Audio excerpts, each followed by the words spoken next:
ఒకటి, ఇప్పుడు చాలా మార్పులు వస్తాయి కాలంలో. ఈ కాలంలో వచ్చేటటువంటి మార్పుల్లో మామిడి కాయ ఒగరుగా ఉంటుంది. ఆ ఒగరు మామిడికాయ తింటే వేడి రాదమ్మ ఒంటికి, చలవ చేస్తుంది.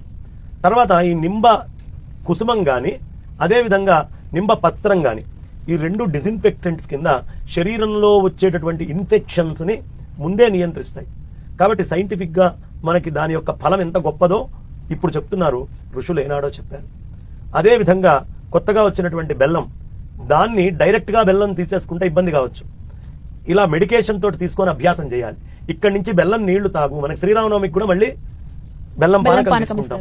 మిరియం పొడి వేసుకొని శరీరాన్ని చల్లగా ఉంచుకొని ఆరోగ్యంగా ఎలా ఉంచుకోవాలి అనే దానికి బెల్లము అనేటటువంటిది కడుపు లోపల ఉండేటటువంటి దోషాలన్నింటినీ కూడా అది తీసేస్తుంది.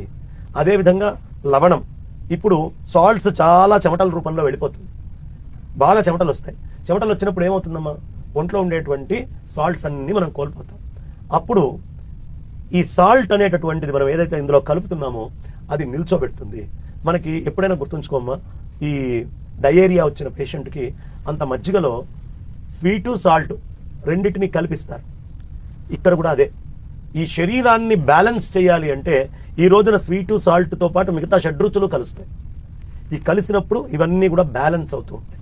ఆ విధంగా అన్ని రకాల ద్రవ్యాలని తీసుకొని వచ్చి అన్ని రుచుల్ని సమ్మేళనం చేసి ఎవరు తీసుకుంటారో వాళ్ళు ఆరోగ్యంగా బలంగా ఉంటారు. కారము శరీరాన్ని గట్టిగా ఉంచుతుంది, తీపి కొంచెం మెతక చేస్తుంది. కాబట్టి ఈ లక్షణాలన్నిటినీ ముందే గుర్తించి, ఆ తర్వాత పులుపు ఎసిడిటీ అని అనుకుంటారు కానీ మోషన్ కావాలి సక్రమంగా, కాన్స్టిపేషన్ ప్రాబ్లమ్స్ లాంటివి ఉంటే దాన్ని బాగు చేయాలి అంటే ఇవాళ రోజున వీటన్నిటితోటి కలిపిన పులుపు తీసుకుంటే అనారోగ్యం నుంచి మనం దూరం అవుతాం. ఇది చాలా ఆరోగ్యదాయకమైంది, ఆరోగ్యప్రదమైంది. కాబట్టి ఈ కాలంలో వస్తున్నటువంటి మార్పుని ఉత్తరాయణం మనం గుర్తిస్తాం. ఉత్తరాయణం నుంచి కూడా ఇంకా మార్తాండు ఇంకా ఉద్రిక్తంగా రాబోతున్నాడు. అందుకని దానికి తగ్గ జాగ్రత్తలు, కాస్త పెసరపప్పు తీసుకోవడం, నానబెట్టి ఆ నానబెట్టిన పెసరపప్పు కనుక తింటే చలవ.